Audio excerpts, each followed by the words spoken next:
Hey everyone, I'm Rebecca and I'm here today in collaboration with Jed North to bring you my 4 top tips for puppy press.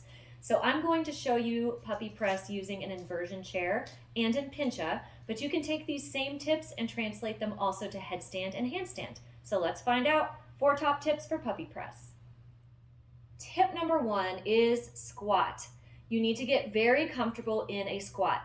This pose has many names: Malasana, yogi squat, garland pose. No matter what you call it, you want to get really comfortable getting your thighs close to your body, nice straight spine, crown of the head lifts up, tailbone descends down, and work towards getting your heels down. So spend some time in Malasana each and every practice to help your puppy press. The reason is this squatting position with the thighs close to the body will mimic the bent leg in your puppy press. Tip number 2 is Skandasana.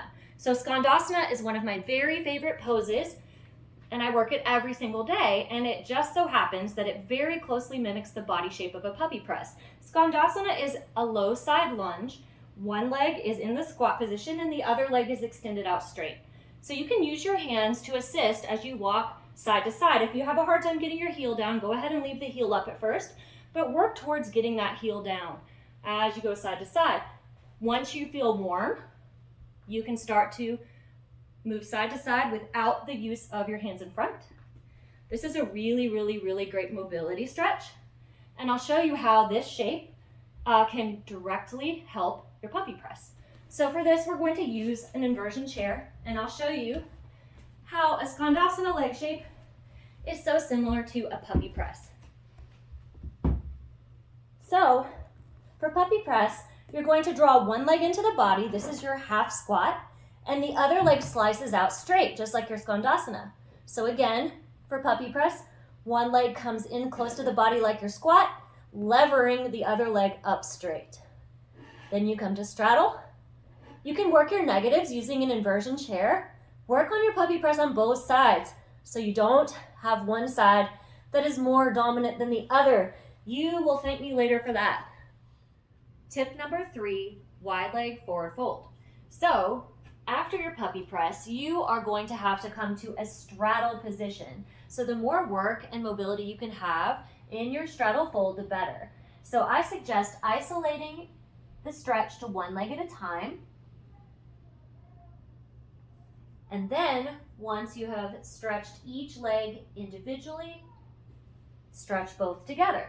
So you can do this standing or seated. The most important thing is thinking about the stretch coming from the hip flexors, hinging there, leading with the chest, and keeping the spine as flat as possible. So take your time with this. Don't try to force your deepest stretch right away. Take it one side at a time, and then both together.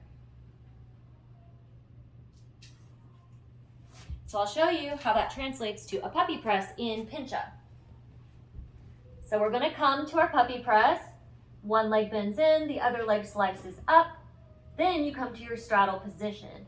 So really, puppy press is half of a squat and half of a straddle. So it would make sense that you need to work on your straddle mobility. And the tighter and closer you can get your straddle fold, the easier it's going to be to stack your hips for the press. Tip number 4, provide feedback using a prop. So this is one of my favorite tips for puppy press. If you're having trouble feeling that mechanics of the actual press, find something soft and small. I like to use a pair of socks and tuck it into the hip crease of the leg that you're planning to bend. So you're going to squeeze it there and try to come into your puppy press. So lift the leg and keep squeezing that prop. Do not let the prop drop. This is what it looks like if I let the prop drop. So that means I'm not tucking that leg into my chest enough. So again, tuck the prop into the hip crease, come to your inversion and squeeze, and don't drop that prop. You can even open to straddle without dropping it. It's a little tough, but it can be done. But you can drop it once you come to straddle, that's fine. But really try to keep it there throughout the press, and that's going to encourage the proper form for your puppy press.